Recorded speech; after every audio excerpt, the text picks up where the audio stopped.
ayat yang ke-67 ini Nabi Allah Yaqub mengatakan ya bunayya ya wa qala ya baniya la tadkhulu min babin wahidin. Nabi Allah Yaqub mengatakan wahai anak-anakku janganlah kamu bersama-sama masuk dari satu pintu gerbang. Wadkhulu min abwabin mutafarriqah. Masuklah kamu ke kota Mesir itu dari pintu yang bermacam-macam, itu yang lain-lain. Jadi beberapa ahli tafsir menjelaskan bahwa ini keluarga yang gagah-gagah semua. Jadi keluarga yang anak-anak itu kalau kumpul jadi satu mereka, kenapa disuruh masuk dari pintu yang bermacam-macam? Hatta la tusibuhumul ain. Supaya tidak kena mata. Wal ainu haq. Jadi mata itu juga bisa terjadi dengan izin Allah. Tapi kalau sendiri-sendiri, tapi kalau kumpul kan kelihatan. Wah, dapat pujian, kemungkinan juga akan terjadi. Itu mereka, bagaimana Nabi Allah Yusuf sendiri. Dia diberikan setengah dari kebagusan itu, kegagahan itu sama Nabi Yusuf alaihissalam. Pertanyaannya, mana yang lebih gagah, lebih bagus, Nabi Yusuf alaihissalam atau baginda Rasul sallallahu alaihi wasallam? Pasti yang lebih bagus, lebih gagah Rasul kita sallallahu alaihi wasallam.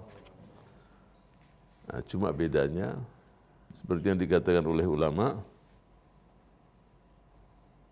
kenapa kegagahan Rasul itu, kalau Nabi Yusuf kan perempuan-perempuan pada jadi fitnah kan, sehingga dia mengatakan as-sijnu ahabbu ilayya, supaya nggak kelihatan orang udah.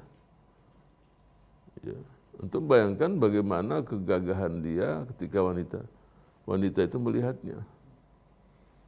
Tapi Rasul kita Shallallahu Alaihi Wasallam itu tidak terjadi. Kenapa? Karena haibahnya luar biasa. Orang nggak kuat mandang wajahnya. Jadi tokoh sahabat-sahabat yang besar kalau di depan Rasul nggak bisa ngelihat begini, nggak kuat itu mata itu. Jadi haibah cahaya yang dimiliki oleh Rasul nggak bisa. Bahkan dikatakan kalau di sekitar mereka kumpul, ka'anna fi ru'usihimut tair, seperti di atas kepala mereka ada burung. Jadi nggak bergerak, nggak bisa, nggak kuat memandang itu. Jadi kalau mereka ditanya tentang bagaimana Rasul, sulit menggambarkannya karena mereka nggak bisa.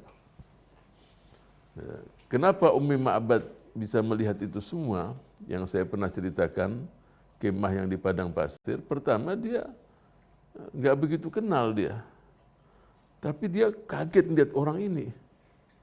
Dia nggak tahu itu Rasulullah, sehingga dia bisa menceritakan detail tentang Rasul. Bahkan yang dia katakan itu sudah menandingi dengan yang para syuara, para penjaga-penjaga yang menulis. Sehingga suaminya ketika datang, langsung tahu suaminya, itu yang di Mekah itu.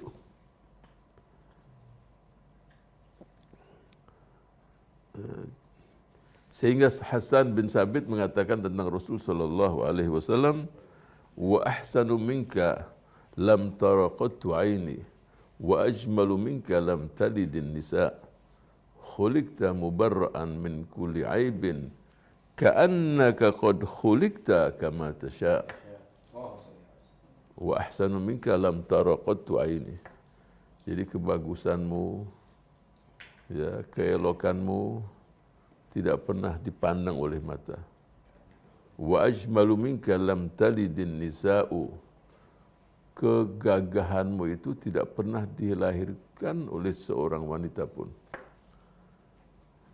Khuliqta mubarra'an min kulli aibin, engkau diciptakan yang bersih dan tidak dari satu aib apapun.